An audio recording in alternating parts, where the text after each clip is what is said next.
organize this week of events that throughout the mornings we have lectures from leading scholars in their fields, and in the afternoon we can explore some of those amazing heritage sites such as the National Palace of Sintra, the National Palace of Queluz, the National Palace of Pena, but also the Portuguese School of Equestrian Art.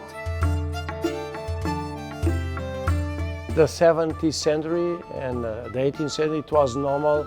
All the courts in Europe have an academy. The paper of the equestrian art in Portugal, it was enormous. King John V found a Royal Academy in Belém, where we have the Portuguese School of Equestrian in the moment.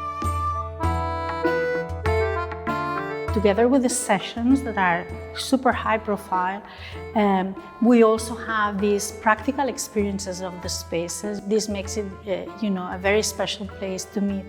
The gardens, I have a big interest in them myself, and especially being in such a beautiful garden here and learning about them very close by, has been super inspirational, and I really enjoyed that in particular.